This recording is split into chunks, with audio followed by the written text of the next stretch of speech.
Hello, everybody. Welcome back to the CCSN podcast. I'm Chris here with Chase. Chase, how are you doing today? I'm doing absolutely incredible. How are you? Doing pretty good. Well, we just had a full week of football. The Eagles lost, so that was my first taste of failure this week. You want to talk about that game a little bit before we move into next week? A couple games that you liked, a couple games that you didn't like, things you saw. Give me Yeah, we something. we could talk about the Eagles. We didn't get a chance to do that yet.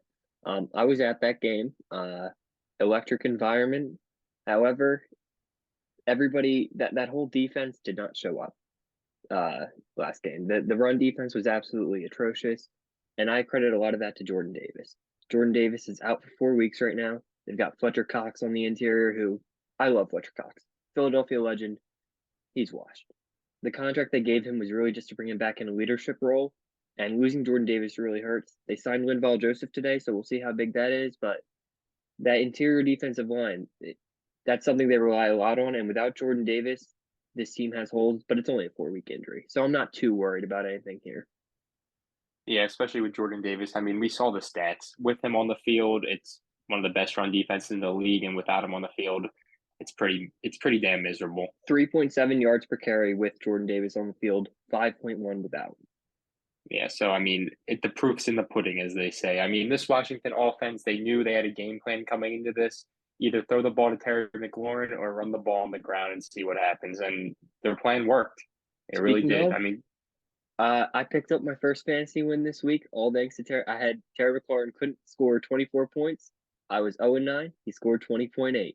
I feel very good. So you wonder why I'm doing absolutely incredible. I am riding the biggest high ever. I am 1-9 in fantasy right now. hell yeah. Hell yeah. I mean, I'm kind of on the opposite spectrum right now. We're sitting at 7-3 right now, so I'm doing pretty good. Uh, Brandon Ayuk though. That's my boy so far. Been my been a little bit of a blanket for me this year in I fantasy. was a year off on the Ayuk take, man. A year off on that one. But Yeah, hey, I'll and take it now when I it comes. yeah I had my one bad trade for Debo for Michael Pittman, but we'll see how that goes. I'm a little nervous right now with that offense. Anyway, enough with the fantasy talk. There was a lot to like this week as an NFL fan. I mean, we saw probably one of the best catches of all time that Justin Jefferson made. Kirk Cousins, man, has to play like this every single game. I mean, if you were watching this fourth quarter, the guy single-handedly did not give a shit. He was throwing this ball anywhere Justin Jefferson was, and he was just trying to make plays. And one thing with Kirk Cousins is he kind of always looks a little scared on the field, especially in big moments. And against one of the best teams in the league, or the best team in the league, as a lot of people have been saying, the man showed up. Yes, it was a 1 p.m. game, but in Buffalo, Josh Allen was playing. This was Kirk Cousins' most impressive win, I would say, as a Of Viking his career. starter. Of his career. Maybe the you like that game, but honestly, for Kirk Cousins, this will probably be the first game that comes to mind. It's not even like he played that great. He missed a couple of easy throws, but Justin Jefferson made him look just incredible. And coming back from down 27-10 against the Bills, that's going to be a game you got to feel good about as a quarterback. I don't care how lucky you got with some of the throws. If Justin Jefferson bailed you out on 4th and 20 with the greatest one-handed catch of all time, it doesn't matter. Kirk Cousins got to be feeling great right now, and I'm And sure he is. that post game outfit, I mean, we're all ready for it. The dude's coming different this year. They're changing him on that team. I love it. I Gotta was gotta never a give a Kirk shout out to guy. Patrick Peterson though. I really That do. Yeah, true. I thought he was washed coming into this year, but going back to Kirk a little bit, I was never really a Kirk guy. I thought he was somebody who only took the intermediate stuff and he would just take what defenses gave him. When you do that, you can win a couple of games, but the good defenses aren't going to give you anything. Kirk Cousins this season's playing a little bit different. He's not hitting the easy stuff as much, which you don't love to see him missing easy stuff, but he's taking the chances that he was never taking before. And I think that it's resulting in a bit different of a play style that unlocks a different ceiling for the Vikings. I mean, yeah, they're sitting at 7-1 right now. They look great. I mean, Kevin O'Connell was my favorite head coaching hire coming into this season, and it looks fantastic right now. I mean, what's the ceiling for this team, and where do you think this team ends up? I think I that they think reached the NFC they're not a Super Championship. Bowl team. I agree. I think they're an NFC Championship team. We said this a few weeks ago, but this reminds me a lot of the other Vikings NFC Championship team, where Diggs is just as good as Jefferson. Especially that was prime Diggs too. And he's still in his prime, but you know what I mean. And same kind of quarterback situation. I think Kirk Cousins is a bit of an upgrade, but there's no like they don't have a dominant offensive line. They don't have a dominant front seven. They've got good players. They've got good edge rushers. They've got okay interior help. I mean, I'm not a huge fan of their interior game, especially not on their offensive line. But they've got good units, and it works against the bad teams. But once you start getting into the playoffs, I think that there's a couple spots on that team that I would be able to take advantage of. I look at Ed Ingram at left guard and right guard. And I'm sitting there. I'm like, no, I'm stunting and I'm going at Ed Ingram the entire game, and that's what the Bills did, and it really resulted in a lot of pressures. But they were able to make this huge comeback. If they had lost that game, I think that guy's probably cut because that's how bad the interior of their offensive line is right now. So, and it's the same thing with their defense. And then we're giving shout outs to Patrick Peterson right now. That's their number one corner. He's 33 years old. And as much as I love Pat Pete, he's an all time great corner. Do you trust that against Justin Jefferson? Do you trust that against well, it's not Justin Jefferson, but you know what I mean. Diggs against Tyreek Hill against any of the other top receivers. So it's a good team, not a Super Bowl team. Yeah, I agree. I mean, I was expecting this team, especially at the trade deadline, to make a big trade. I wasn't really expecting it to be TJ Hawkinson, who has been a little decent in his role since he's gotten traded over. But I would have liked to see a trade in the secondary for this Vikings team to really impress me a little more. Even though they're sitting at 7-1, I mean, they were my pick to win the division, but I don't know. As we've been saying, I think they can squeak out one playoff win maybe, but as you know, you keep going into the playoffs, better matchups. I think they're going to get a outplayed eventually. Yeah, but look, we're talking about the NFC. Who's out playing them? They've got the quarterback advantage in 90% of their matchups, unless you're playing like Tom Brady and Jalen Hurts. I'd say is having a better year, but I mean, you got Daniel Jones. Geno Smith is great. I love Geno Smith, but Kirk Cousins, Geno Smith, that's fairly even. So I don't think that it's a crazy idea to think that they're going to win a few playoff games this year. I could see. I mean, it all depends on the seeding right now. I mean, they're tied for right now. I think they have the advantage. No, Do they the have the Eagles do. advantage right now? The Eagles do because they won that game. That is correct. So I mean, they would have to. If we're saying right now they don't get the bye, and I don't know, but it will be very interesting to see. I think that they lose in the NFC Championship. That's my prediction on the Vikings. I think that's a fair take there. Moving on to another team in the NFC that seems to be getting talked about every single week, obviously, the Dallas Cowboys. And you know what? Stephen A. Smith today made a fantastic point. This team does good when they aren't supposed to, when all the media was against them, saying that their season was done after Dak Prescott went down, went on that little cute run with Cooper Rush. They go to Green Bay. They're supposed to win this game. They're supposed to kill the Packers. I mean, that was the thought all week. They have what was it, a 12-point lead in Lambeau, looked pretty good going into it, and then let Christian Watson score 3 touchdowns against them. It's not what you want. It's not what you want against the Green Bay team who's lost 5 straight. Uh, Ton of key injuries, and again, Christian Watson scored 3 touchdowns against you. So this Dallas team, I think, as soon as they were starting to get a little bit more respect, they lost it all.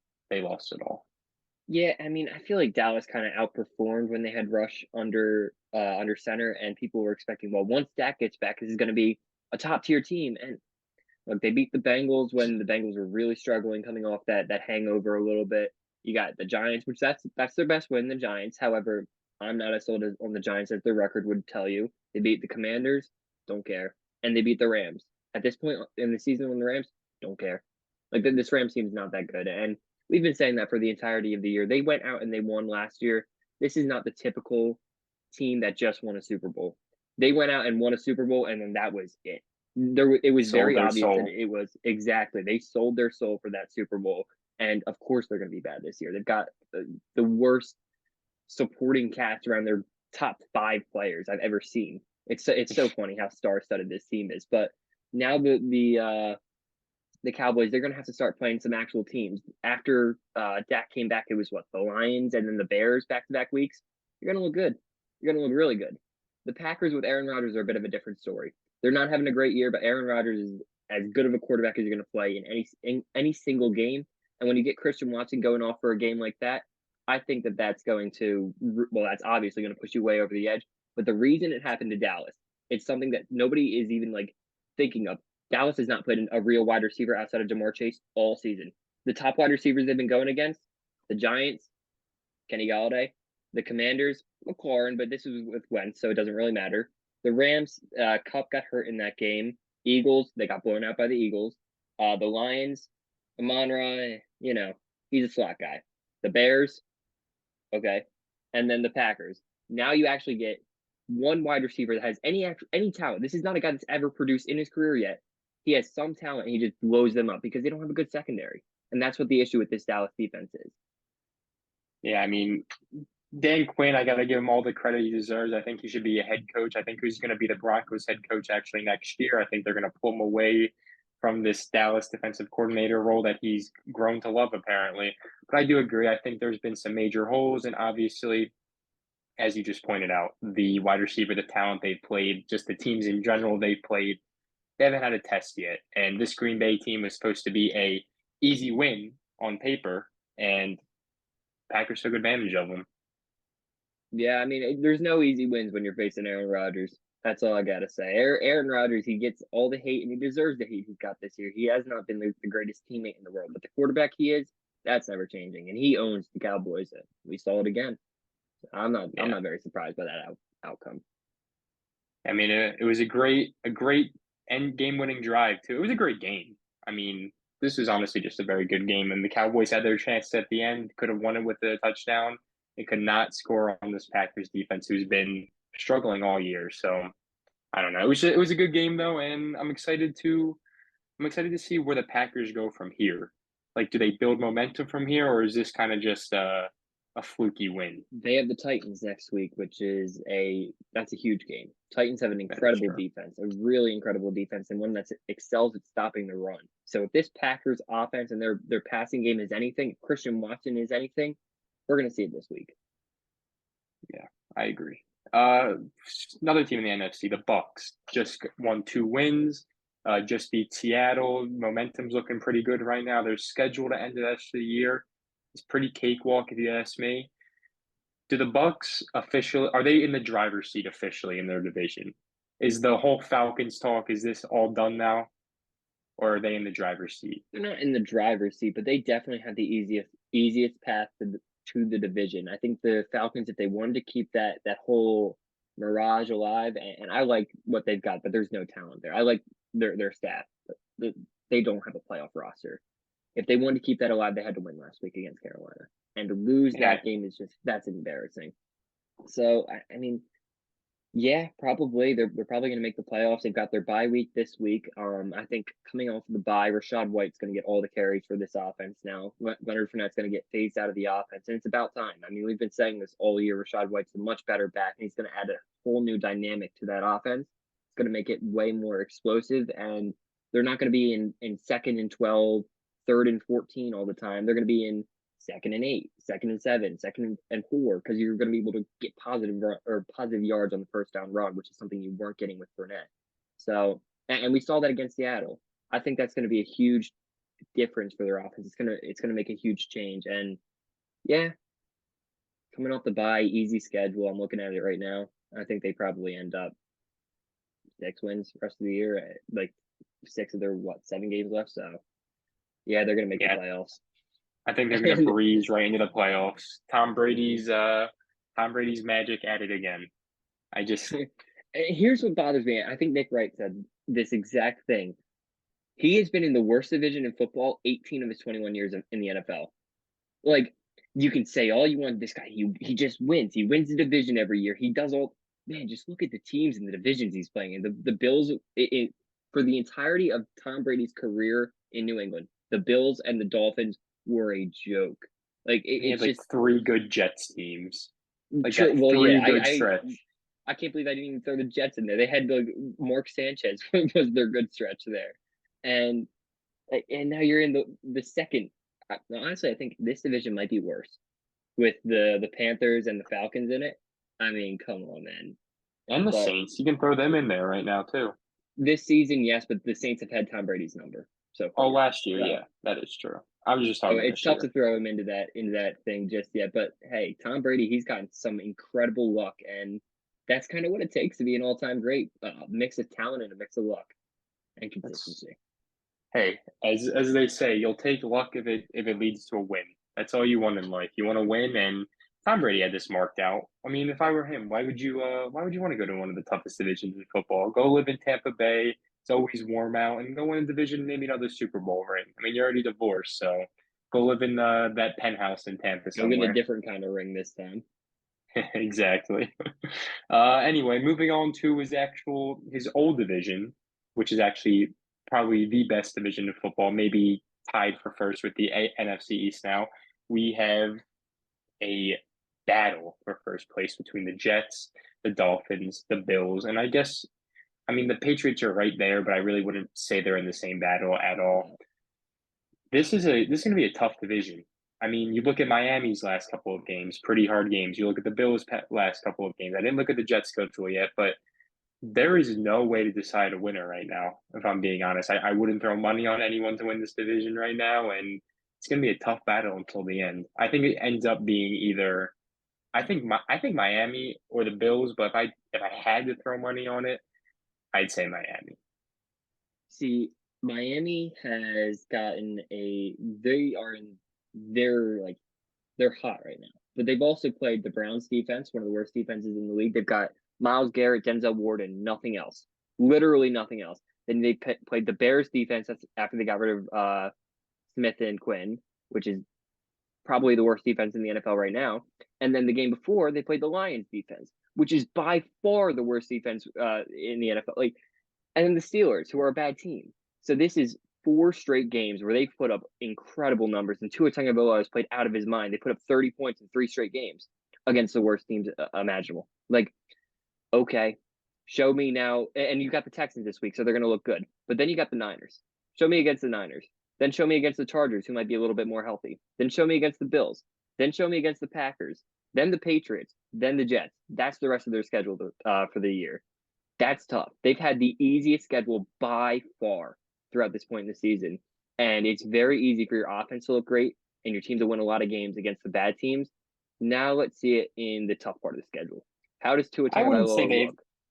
I definitely would not say they've had the easiest schedule. They played the Ravens, they played the Bills, they played the Jets, they played the Bengals, they played the Vikings, and they lost that game. Their last four games have definitely been easy. If you wanted to say that part of the schedule, but I definitely think they've played some competitive teams. Okay, well, you talk about the Bengals game. They lost that game. They lost the Vikings game. The Bills game, they won by 2 points, and they really shouldn't have won that game. That's the only game I think this season the Bills haven't scored 20 points, and it's the lowest Dolphins scoring game outside of the Patriots game, which is 20. This was 21. So I mean, yeah, they played tough games. They didn't look good in those tough games. Like I wasn't impressed with Miami in those tough games. I think that it's much easier to say that the Bills are going to win the division. Like the Bills are prone to bad games, but top to bottom, they're a much better team. And I trust the Bills to look better in the tough games than I trust the Dolphins to look good in the tough games. I respect that, but if I had to go with a team, I'm going with Money Mike McDaniel's to win this division this year. He's been my guy since the beginning of the year, so I'm going to ride with him to I win got to the give you your division. credit on that. You've been on Mike McDaniel, so I'll give you your credit on that. But give me Josh Allen over Tua Tagovailoa is where I'm going.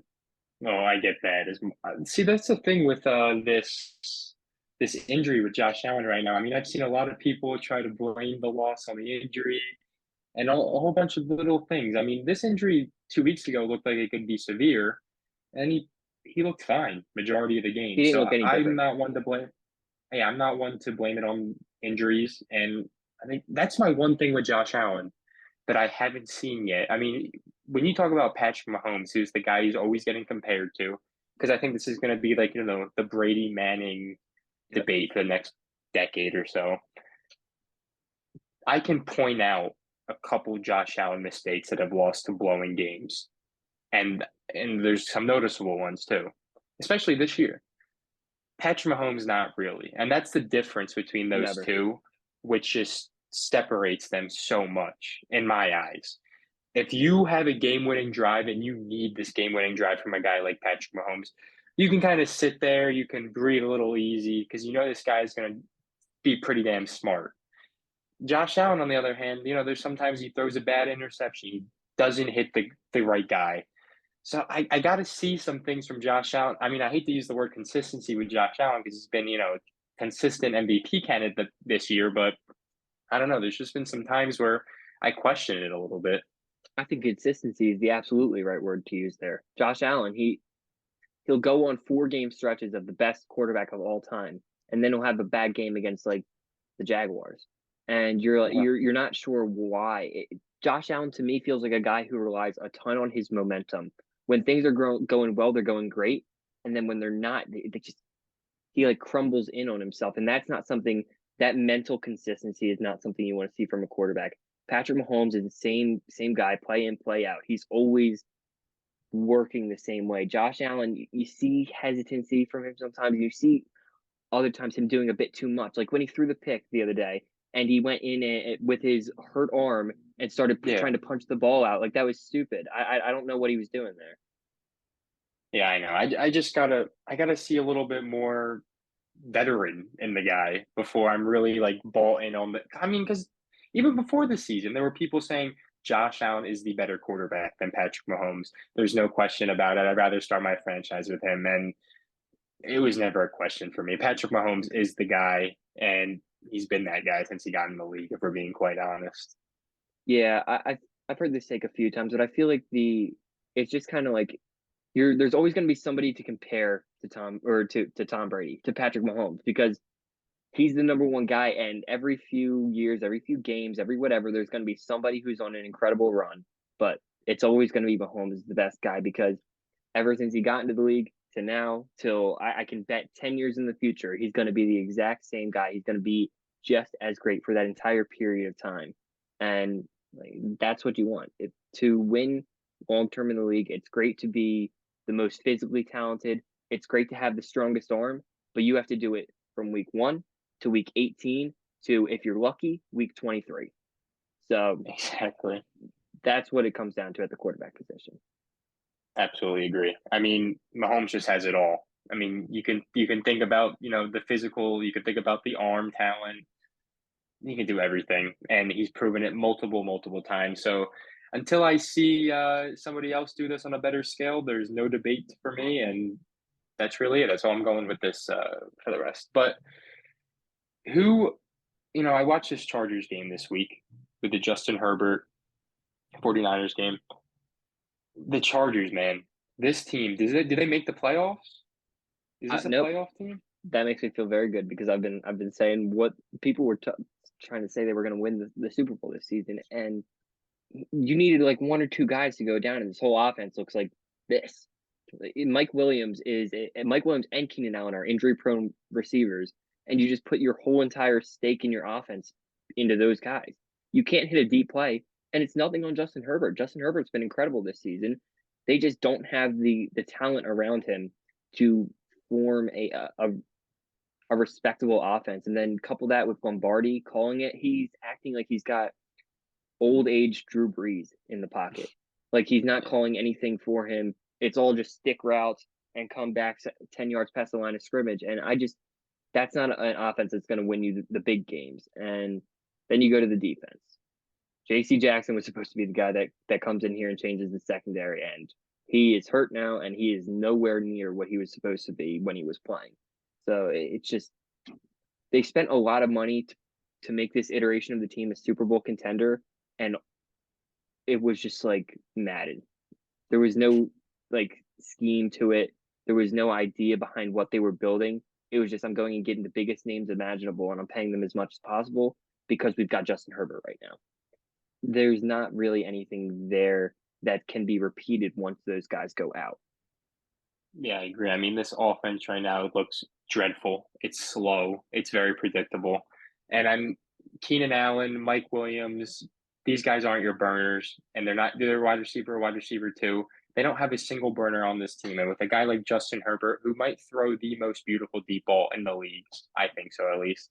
That's what you want. I mean, if there was a team this year going out for Kadarius Toney in the trade market or Tyreek Hill last season. I mean, I know they had Mike Williams, they just paid him Keenan Allen, but you know what I mean. You want these deep threats for a guy like Justin Herbert, and he just does not have any. And he needs to speak up a little bit. I mean, speak your mind, man. You're the quarterback of this team. Go to your GM, say, what the fuck are we doing? Get me a better offensive coordinator. Get me some better weapons. And until this team fixes a few of those, fire this fucking head coach before they fix these key little things to actually help propel your quarterback.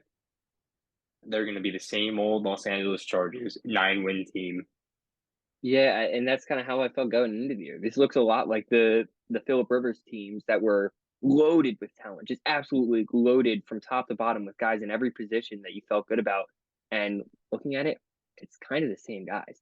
It's Bosa was one of the Derwin James, Keenan Allen, except now you're just switching out quarterbacks. And like now they're older, they're even more injury prone now. It's not really working. They're like I said, they were really betting on just their position players and their players in general that they brought in just being better than everybody else and not having to rely on a consistent scheme that works. And without those guys available playing for you, it's just not going to work because you've got DeAndre Carter and God, what is it? Guyton on the outside? Yeah, Jalen Guyton as well. So you've got DeAndre Carter and Jalen Guyton trying to catch passes from Justin Herbert right now. It's not really Man, something that you trust. they had a third string tight end on the field on that last their Yeah. last drive of the game too. So you kind of knew where that was going. So, same thing we've been saying about the Chargers all year. Need to fix a few things. I mean, this week they're at, or no, they're not at, but they play Kansas City Sunday Night Football. I don't know. That's going to be a test. If they can win this game, I guess you could say, oh, maybe they'll sneak in the playoffs. But I don't know. What is their record now? I think they're sitting They're at five and five, they're about 500 at five five and and four, four. but it's a tough division, and Exactly. they've got a tough schedule for the rest of the year. They've got the Cardinals and the Raiders these next 2 weeks, but you got the Titans and the Dolphins at the end of the year. I mean, I guess it's not actually that bad. Their They could last their sneak last in. three games are pretty cake.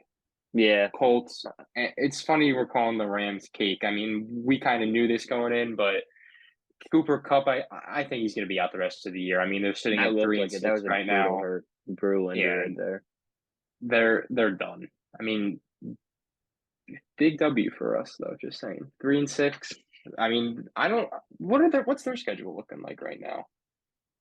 Uh, let's I see. mean, they play. Wow, they play the Saints in New Orleans, which whatever. Oh Then they play Jesus, the brutal. Chiefs in KC. Then they play the Seahawks in LA, and LA home games aren't even like real, like in any sport. Maybe Dodgers games if you want Those to are give them away that. games. Yeah, exactly. And Then on we that note, from the Coliseum, why did they ever move out of the Coliseum? Because the right. Coliseum, that was rocking, dude. Like I loved it when they were playing there. And now they're It just seemed like in they had fans. they It's did, and like it was weird because like no LA team really had fans. Even the Lakers didn't have fans like that at that point. But the Coliseum was always rocking, like no matter what. And look, shout out Jared Goff. Those were fun games to watch because those Jared Goff lighting it up in the Coliseum, throwing 6 touchdowns randomly to Robert Woods. It's fun, man. That was fun. Those were fun games to watch. I mean, I remember, as you said, I remember literally like when they first moved, the whole narrative was like LA football's back, and like they Hmm. were balling out, and we all saw their parade last year. It was like a town 4th of July parade. It was nothing to write home about. So I mean, yeah, the Yeah, Rams, we said it, they sold their soul, and they're kind of just riding on their little destiny right now. I mean, so their schedules, they're pretty hard. They're done. They're done. yeah, There's really nothing left for SoFi the Rams. Stadium was the mistake. Like that just made no sense to me. It's like this huge. It almost looks like a shopping mall. It makes it so that you don't feel like you're attending a game, like a sports game. You're like attending a corporate event. It looks like. So it removes the fans going to the game and it makes it more of like a social thing for the higher ups, especially in LA. So that's why the Rams just don't have that same fan base that they had at the Coliseum, which really the Coliseum was just the Coliseum, dude. It's a huge open air. Seats are all packed together. There's no there's not this huge concession area. I really liked that, and I felt that was perfect for LA football. And they're really reaping the bad. I don't know. It's not good moving The bad to mojo. SoFi. There you go. That's what I was looking I for. mean, you saw what Joe Burrow said last year from the Super Bowl. He said it seemed like he was just playing in front of like a world of elites, as you just said. Like he was at like a Hmm. conference meeting. There was no showing, no fans out there. That's the big thing with the Super Bowl though. I mean, I think no matter where where it's played. I think it's always going to be a little bit more of that. Tickets are too expensive. I mean, how much Yeah, was the average Super Bowl ticket last year? I mean, I know it was in LA, but had to be geez, I think it close to was like 3 grand. yeah, I think it was 3 grand, 4 grand. Like the average person's not paying that. Let's just be honest now. The solution to that is give a every season ticket holder kind of like an opportunity to get tickets at face value. Get them at like 300, 400 bucks. You don't even have to give season ticket holders tickets. You don't have to just give it to them. But of each team competing in the Super Bowl, the fans that hold season tickets, maybe it's not even just you get them that year. If you're on there for 10 years, you get to, if you're on that list for 10 years, you get to go to the Super Bowl and get face value tickets. I feel like that would just make it would make an environment that feels like a Super Bowl for everybody because even when you're watching at home, it doesn't feel like a game more than it feels like an No. event. Yeah, I mean, last year during this, Bengals Rams, I thought it was a great Super Bowl, something to look forward to. Hmm. Obviously, you always look forward to the Super Bowl. During these big plays, you didn't hear like the crowd taking over the noise of the PA volume. No, it was like I forget who was announcing it last year, but let's just say Al Michaels was like, and down goes Burrow, and like that was it. You're not really hearing the crowd excitement. So hopefully the NFL can find a way to bring that back a little bit, as you just said, but we'll see. I don't think they really give a shit though. They care about the money and they know they're going to get the viewership no matter what. So they're doing, SoFi's bringing in cash too. yeah, they're playing their game. They know what game they're playing. Uh, you have anything else for the NFL this week? No, not for this week. All right. Well, switching over from the NFL to MLB. Let's talk free agency this week. I mean, we just had one trade take off today. We had Teoscar Hernandez heading to Seattle, which I really love for this I love that offense. I trade. think that great. Honestly, it's a great move for both teams. I mean, I know a lot of people are kind of looking at it from Seattle's side of it, where they get this slugger. I mean, he had 25 home runs last year. He was an All Star the year before. Pretty consistent numbers too. But I mean, the Blue Jays got bullpen help, which is what they were looking for. Blue Jays are trying to add a left-handed bat to that lineup. So I mean, this was a kind of a give and take trade for the Blue Jays. I think Toronto fans are kind of overreacting to it a little bit. Yeah. They weren't going to pay Teoscar next Hmm. year, so they got something out of him, and that's what you want. What do you want to trade him at the trade deadline and get even less? So that's kind of the It way kind of I'm felt like looking it at was it. him or Gurriel. Like you can't Yeah, have both of them. They're the same player in a bunch of ways. So I felt like that made a lot of sense for both teams, like you're saying. And Seattle, I mean, that's huge. They needed another bat in that lineup, and especially somebody who has a little bit of positional versatility in the outfield. So I don't think he's going to end up having a year like he had in the 2020 season or last year when he was an All Star. I think he's probably going to go down and probably level out to 20 home runs, 80 or 70 RBI guy. So that's fine. That's what you're looking for from a guy like this, especially to support your main bats in the lineup like Rodriguez. You want to get some help for those guys so they're not pitched around. So that's something that I really like, and it raised their ceiling a lot. I wonder what they do with Jesse Winkler. Do you move him to DH? Do you put him in the other corner of the outfield? So that's going to be pretty interesting. I almost feel like he's gone at this point. Like I feel like if you're bringing in Hernandez, you got to get rid of Winkler. You know, I, I I just feel like you can't have both of them in the lineup.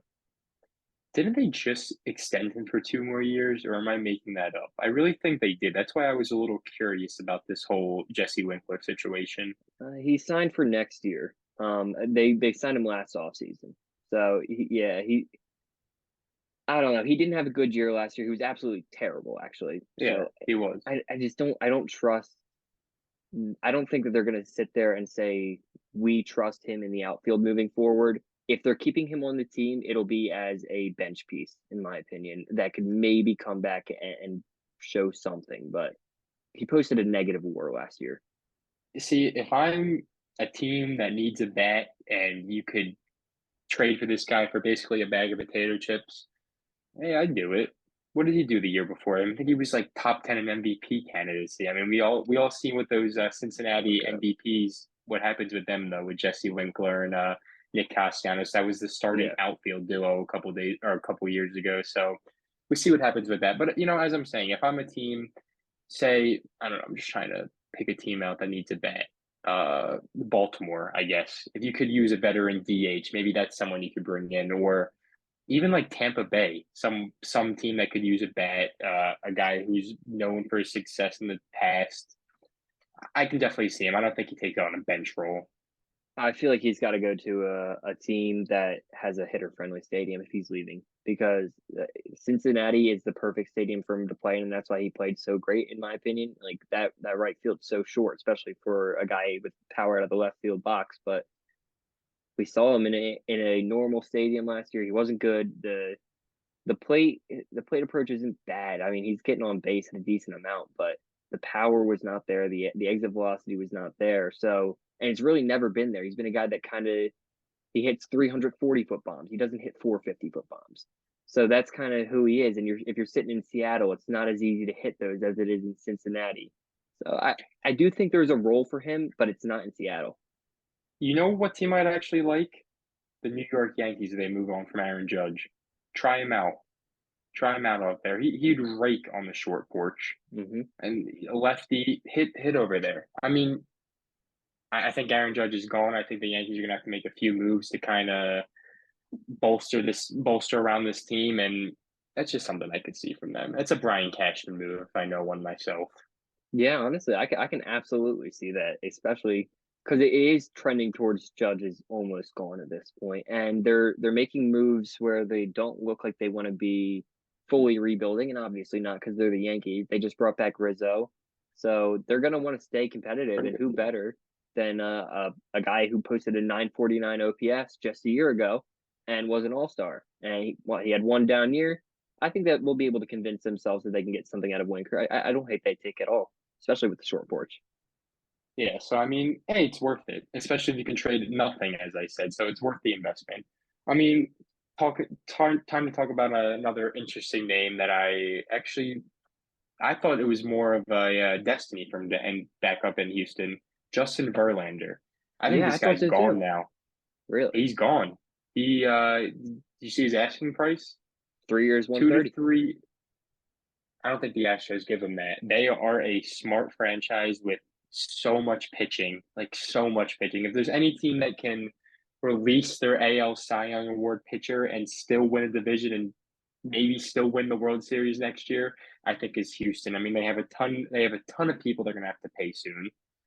They have a ton of pitchers you can make up for. You can bring in a lower rotation guy if you want to even out the pitchers. You know what I mean? But this is a guy you're not trying to pay $40 million a year. I think that Houston lets him walk, and I think he ends up either pinstripes in the Queens or in the Bronx. That's my prediction with Justin Verlander. I think he gets paid to be in New York. Yeah, that's what I'm thinking. I'm thinking it's probably the Mets, in my opinion. I could And they're going see to I lose could the see Grom. I could see the Yankees, but it's just do you want to do that after you just paid Cole? No, and he's gonna be turning 40 next year, and you just made a move for oh God, why is it slipping my mind? Montas. They made the move for Montas at the deadline, so you don't want to invest that much into your starting rotation. But I mean, Verlander, the New York makes a lot of sense. Either, like I said, the Yankees a little bit less, but the Mets, they're going to be willing to spend if you're losing to Grom and if you strike out on Rodon. Why not Verlander? Who better than Justin Verlander? And we've seen the Mets a couple of times, not a couple of times, multiple times, go out and get pitchers at the end of their career, all-time great pitchers at the end of their career to kind of finish it out with them.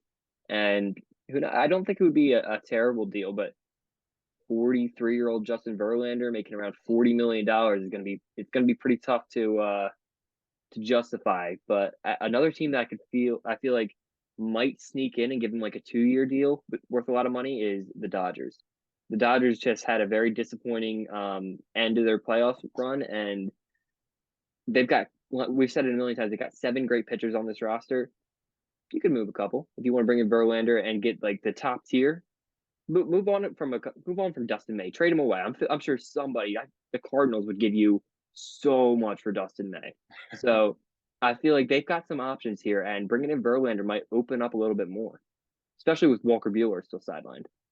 Yeah, I mean, what is he? Is he out the entirety of next year? Yep. Correct, Walker Bueller. Yes, I mean, definitely, I can see that. I mean, you can't really rely on Clayton Kershaw's health anymore to really carry anyway. Because what did he miss last year? 2 months, if I'm correct. So I mean, there's those little worries. I mean, you have Goslin still. You just lost Tyler Anderson to LA. So, or the Angels. So I could definitely see Verlander to the Dodgers. I mean, what's that to the Dodgers? Adding another $35 million to right? the cap. That's nothing. That's cake for them. They do And it they every just lost single year. Tyler Anderson too. They were offering him $20 million. So Exactly. Wait, who I'm, did I say? I thought I said Tyler Anderson. Did I say someone else? I might have did you? said someone else, but I I meant didn't Tyler hear. Anderson to the Angels. Yeah, but I could definitely see that. And hey, if Tyler Anderson's getting that type of money, let alone it's the Los Angeles Angels giving him that money, so I could I want to definitely talk see about that deal. Verlander. Go ahead.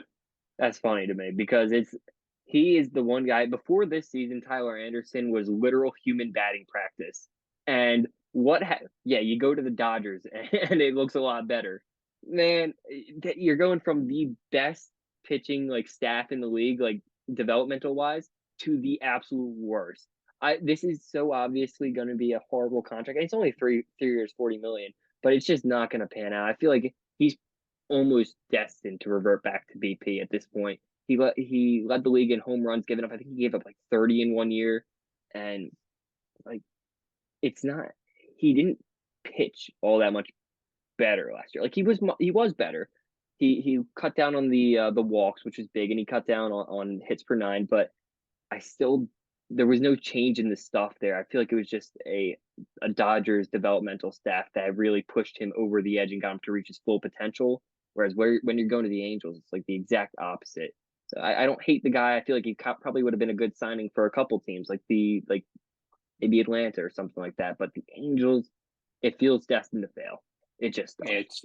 It's just an Angels move. I mean, as soon as I saw that happen, I was like, oh, here go the Angels again, signing a guy who had a very good year in his 30s and giving him money. I mean, it's not as bad as the Rodon deal or not the Rendon deal, excuse me, Mm-hmm. but it was just another classic Angels move. I mean, we see this every single year. I mean, even when Robbie Ray, AL Cy Young Award winner, went from the Blue Jays, who have one of the best pitching coaches in the league, one of the best. They just know how to make pitchers over there. They breed them. And he went to Seattle, and he reverted right back into his old self. And Seattle actually has a pretty good pitching development team. I mean, as we've seen over the past couple of years, but some teams just know how to bring out the best in guys, and some teams know how to bring out the worst, and that's very obvious. Yeah, 2 seasons out of I guess really no in his 3 seasons with 100 and we'll count this here. So in 4 seasons with over 100 innings pitched, in 2 of those seasons he's given up 27 plus home runs. That's not something that I really like, and especially because those are his only half the time he's given up 100 or 30 home runs. I don't. He's BP. I've said it 3 times already, but it's what he is. So I don't like the move.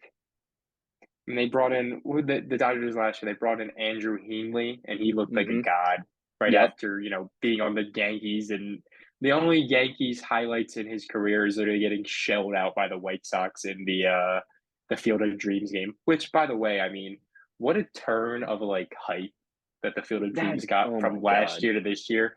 I mean, I remember being so excited to watch this game 2 years ago. I mean, we had the Yankees, we had a good White Sox team. What else, literally like the story of the Field of Dreams, with the White Sox. And then, man, we got the Reds versus the Cubs. Like, this was a game you did not want to watch. And I don't even know who is this year. I think it's the Brewers and the Cardinals this year, which is, I guess, That's a like little that's like the better. middle ground. That's the middle ground between the two. Exactly. And you know what? If I wanted to watch the Cardinals, I wanted to watch them last year in this Mm-hmm. game, not this year. Like, who do I want to watch on the Cardinals this? I mean, I guess they have some good Or names, but no. man, if I wanted to watch Albert Pujols play at the Field of Dreams this year, so that's just a little disappointing. But I thought that was just funny. Hey, maybe we'll 'Cause, get a Wainwright start. Dude decided to come back.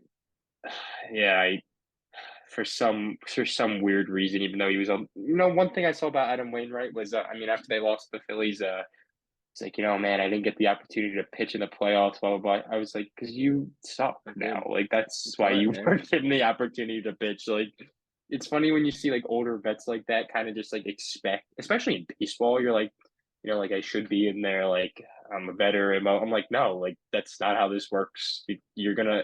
It just was funny to me. And if you don't think Mm-hmm. you're gonna get in this playoffs, you think you're gonna get in. How old is he now? 41, 40. So Yeah. I don't know. It was just it's a weird decision. Go out with your boys. One other name that I want to talk about before we close this off today, Carlos Correa. This, in my opinion, I think he's the best free agent on the market. Well, let's cover the Maybe a shortstop little. market. Let's cover the whole What do you say? shortstop market before we get out of here. All right, I could do that. I mean, first of all, I think Carlos Correa and Trey Turner are on their own level, but I would still take Carlos Correa over Trey Turner. And then I have my zones with certain shortstops. Xander Bogaerts at the MLB GM. I said this last time. I'm not touching him. I don't think he's worth the money he's asking at all. And Dansby Swanson's a little different. If he's asking a little bit more of what I think he's worth, I would hand it over. But if he's asking for any more than 5 years, I'm not touching this guy. So there's the difference of levels. Hmm. Carlos Correa is a guy. Trey Turner is a guy who I want to see in the big markets. I think that they're going to go through instant contenders. Bogarts, I'm not really sure with him. I think he's a complete wild card, and I think Swanson either ends up back in Atlanta or I think he's going to go to a team like Baltimore. Yeah, I think that Trey Turner is probably going to be the one to set the market first. I feel like he has like everybody else. He's going to be the one that gets paid. He's got the most financial security. There's a couple teams that are going to be willing to pay Trey Turner kind of whatever he wants. He's one of those guys that's just he's in that level of player. So that'll be what sets the market. I think everybody kind of assumes it to be Philadelphia at this point. There are the Mets that are getting thrown out there. Um, I saw Yankees fans wanting him, but no, they're not getting him. And the Orioles are the other team on Trey Turner. But either way, if it's the Phillies or the Orioles, or the Mets, even if you want to throw him in there, he's going to get paid. Those three teams have a high payroll, and they're going to be willing to shell out for him. After that is going to be when we start to see the rest of the pieces fall. I think that's the next one will be probably Correa or Bogarts because I think both of them are going to get a huge deal. But I think it'll be Bogarts first, and then Correa, and then it'll be Swanson signing last. I feel like. Correa's got the dramatics with him. I Yeah. feel like he's just like he's gonna announce it like at 2 in the morning, like on a Mm-hmm. random night, and you're gonna be. It was kind of like last year, but last year, like you got the notification, it was like breaking Correa to Minnesota, and you were like, all right, like So cool. they're offering him the highest contract in franchise He doesn't want to history. be there. I He doesn't want to agree, be there. but if it's about the money, which is what he's been saying, it's about the whole time, then like how do you not take the highest contract? And I don't know what is the highest contract in franchise history. Is that even what he wants? Is it the 35 million that he's asking for? Exactly. So we're gonna have to see kind of like what it is because that's all we're getting is highest in franchise history, highest in franchise history. But Correa, I think is I have no clue where he's gonna end up. I couldn't even make a prediction on Correa because he has not given any signs or indications on anything. I mean, remember his speech at the end of the year? They Mm-hmm. asked him about like where he was going, and he literally talks about like a Gucci bag for like 20 for like 25 seconds. And the reporter was kind of like, okay, like sounds cool. I mean, I think there's literally Philadelphia, I think one of the major of those two end up there. And you know what? If you Mm-hmm. end up with a guy like Bogarts, honestly, I think that's a disappointment because Absolutely. you should learn from the DD mistake, even though it's way less money and way less of a commitment. It's the same kind of thing, if you know what I mean. Older Mm-hmm. shortstop. I don't trust that. And then Well, also the you got power. to go. Exactly. You just want to steer away from those guys, especially when they're asking for $30 million plus over 5 years. That's the last thing you want, I think at least. But Carlos Correa, man, if he goes back to a team like Minnesota where, the playoff energy is not there usually, it would just be bummer. It would be a bummer. Yeah. I want to see this guy in a big market. I think he either ends up in you know, I want to go back a little bit, with the Trey Turner to the New York Mets thing. I mean, makes no sense to me. They have Jeff McNeil at second base. You have Francisco Lindor at third base. I mean, maybe he wanted to pop him at third base or something, but Carlos Correa makes more sense to me for the New York Mets. As I said, I think you could throw him right there at third base, kind of like the little Alex Rodriguez situation. So I think that would make the most sense, but I think he wants to play shortstop. Yeah. I mean, yeah. Listening to what he said, especially about the shift, I think he definitely wants to play shortstop. He wants to show off his athleticism, and Correa to me feels like a guy that just he wants to be a superstar. He wants to be like him, The you know? guy. He Yeah. wants to be the guy. And I don't think that really fits into place in New York with the Mets because I think that Lindor is better at shortstop than I think Correa is. So and that's a very close thing right there, but I just don't know that either one of them is going to be willing to move to third base. So where could Correa even end up if he was? I said the Dodgers. They just lost Trey Yeah, it Turner, just makes sense. and they need a shortstop. They've got a ton of money, and where better to get that playoff in like environment and to always be winning than the Dodgers, man. And I don't like that team. I don't enjoy watching them sign all the best players, but if I had to make a prediction on Carlos Correa, that's the one that makes the most sense. They're just I absolutely agree, but they are just so damn annoying, the Dodgers. I mean, it's every year. It's every single year they get Hmm. the guy. I mean, it went from even Trevor Bauer, if you want to talk about him. Yeah, I mean, they signed him to the huge deal, and I don't know what's going to happen with him this year. I think that he actually can be a free agent, which should be a little interesting. But anyway, as I was saying, they went from Mookie Betts, and then they got Trevor Bauer, and then they got Freddie Freeman this off season, and then we're going to see what happens with Trey Turner. I think there's no shot in hell he returns he's to LA. going from LA. He doesn't want to be there, and I don't care how much they offer him because they're not going to offer him. There are three teams that are going to offer Trey Turner however much he wants, and if the Dodgers are in there, he's not taking it because it's going to be the same amount of money from anywhere. He's going to get to choose where he wants to go. Correa had some external factors operating there. Things, his own ego is something that kind of I pushes him love it. away from places like Baltimore. He's not going to Yeah, want to go to Baltimore. So that is kind of something that has to play into Correa's decision at the end of the day. As so is the shortstop thing. He's not a guy that's willing to move to third base. And listen to him talking on MLB Network. He says it basically. So yeah, Dodgers make some. I'm trying to think of another team that would make sense, and I keep Yankees coming make no back to the sense. Dodgers. No, not at all. Especially with Peraza and Volpe, Cabrera and Volpe. There's so many guys that they can play there. So man, I hate it's saying it, but it sounds right. it's always fun to before the off season where teams are like, hopefully we sign and blah blah blah. And then it always ends up being four teams in the mix, maybe five teams, always on the big guy. And then you have a guy like Scherzer where there were two, and it was the two huge market teams with Steve Cohen willing to pay you as much money as you want, and the Dodgers ran on him last year. So it's always fun to watch that.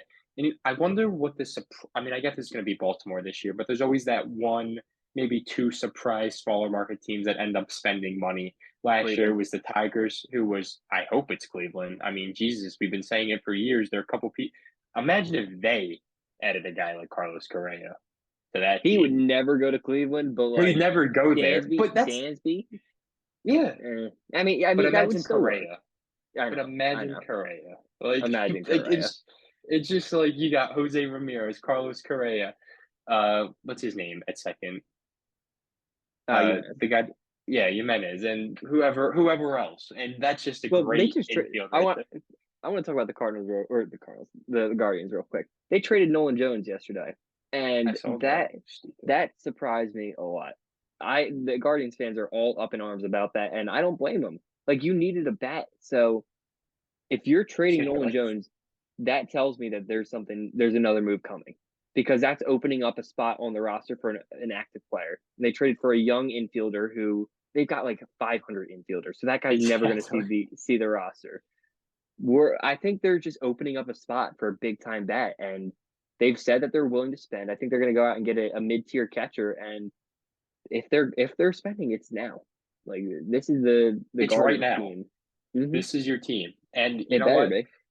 If yeah, really. I mean, if there's a team right now who should go out there and play a little bit with money, it's them. I mean, you already have the pitching. You literally have the bullpen. You have how many starting pitchers would you trust on that rotation in a playoff game? Three, Three. Yep. which is like what most playoff That's teams would say. ridiculous. I guess you could say Three is a exactly. lot. Man, you know what? Go out there and get Carlos Correa, Cleveland. Go out there, have the balls, and go do it. It won't happen, but it'd be fun to see. But I'm actually excited to see what big names they bring in, and I'm kind of excited to see which what deals they bring in because I'm always interested in those smaller deals that end up making an Mm-hmm. impact. I mean, like this isn't a free agent signing, but a small trade that happened last year. Carlos Santana to the Mariners mid-season, way before not even mid-season. It Mhm. was like a month before the trade deadline. So it's those little things that you're always like, huh, this could be an interesting move down the line. I'm a But you know huge what? Carlos Santana fan. I don't know why. He's just fun to watch. I mean, he was the first move the Phillies made in probably like 10 years when it came to spending money. So I remember getting that Yep. notification, getting a little excited. But all right, we'll finish it off with this. We'll finish it off with the big four. We'll give our predictions each. So we'll start with Trey Turner. I think this is both think the Phillies for Yep. I Turner. think so. Yep. Carlos Correa. You know what? If you're gonna say LA, I'm gonna say Chicago. I'm gonna say the Cubs. Okay. Okay. I don't hate that. What do you think? Would they move Horner to third? I think you move. I think you move Horner to third, and you move what's it, Christian Morale Morel?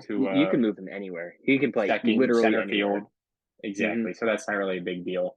And I think that's what, we've talked about it. Chicago is always a team, especially now, they want to win. They're a team MLB wants to see win. So Yep. it makes sense. And Carlos Correa in Chicago, who the fuck wouldn't like that? That's pretty cool. And those I like it. pinstripes.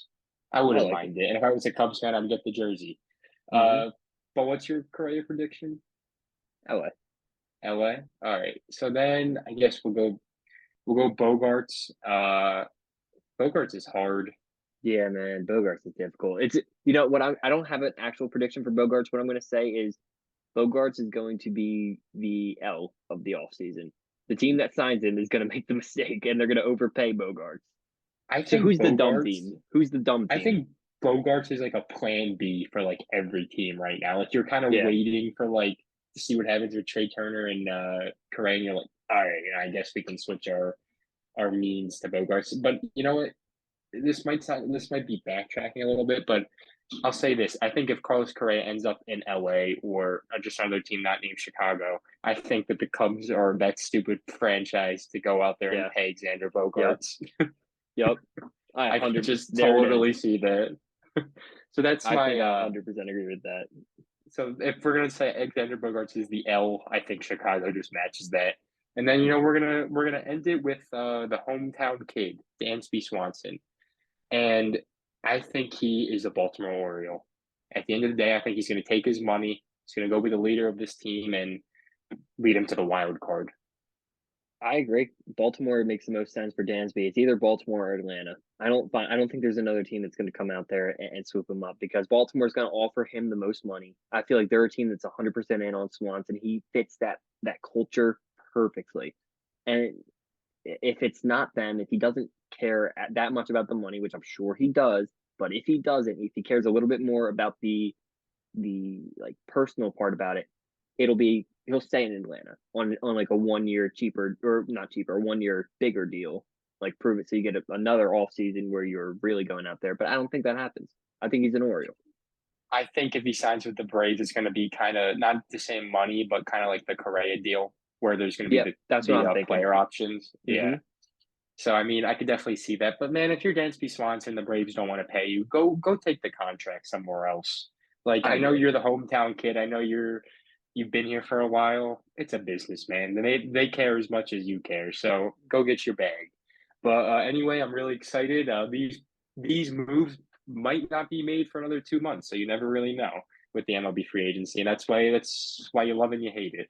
Anyway, this is Chris, and I'm here with Chase. Guys, thank you so much for joining us today on the CCSN podcast. Make sure to follow us on Instagram and Twitter and YouTube. Guys, thank you so much.